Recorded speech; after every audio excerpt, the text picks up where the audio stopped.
Saudara, barongsai tidak hanya menjadi simbol kebudayaan saja, namun juga menjadi olahraga yang dipertandingkan dalam Pekan Olahraga Nasional PON ke-21 Aceh Sumut. Puluhan atlet barongsai perwakilan Aceh pun akan menuju Medan untuk mengikuti PON cabur barongsai yang bertempat di Sumatera Utara.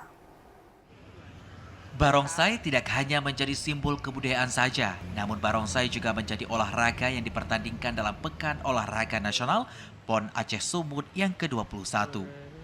Puluhan atlet barongsai perwakilan Aceh telah menuju Medan untuk mengikuti PON cabur barongsai yang bertempat di Sumatera Utara. Barongsai sendiri merupakan cabang olahraga yang baru dipertandingkan di PON pada tahun 2016 dan baru di PON 2024 ia resmi dipertandingkan. Pemerintah Aceh pun sangat mendukung barongsai untuk terus maju di kancah nasional hingga internasional sebagai bentuk promosi keberagaman dan keharmonisan masyarakat di Aceh. Salah satu pelatih barongsai, Haryanto atau kerap disapa Acong, menyatakan bahwa barongsai sendiri sudah ada di Aceh sejak 2011.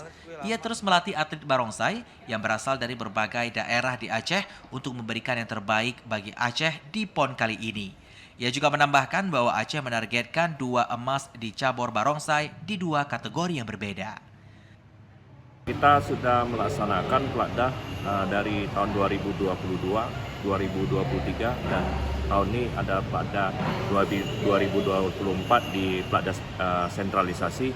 Jadi kesiapan kita itu udah kesiapan jangka panjang dan persiapan yang dituju untuk ke PON itu adalah barongsai Aceh menargetkan 2 medali emas untuk PON 21 Aceh Sumut tahun 2024.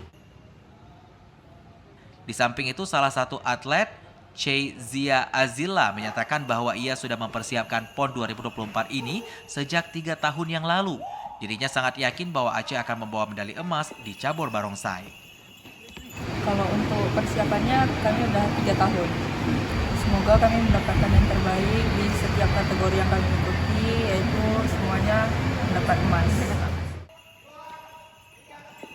Pada Sabtu sore kemarin, seluruh atlet barongsai telah bertolak menuju Sumatera Utara untuk mengikuti perlombaan barongsai di mana venue perlombaan cabur barongsai akan bertempat di Deli Serdang, Sumatera Utara. Dari Banda Aceh, Khalid Fikriyadi, TVRI melaporkan.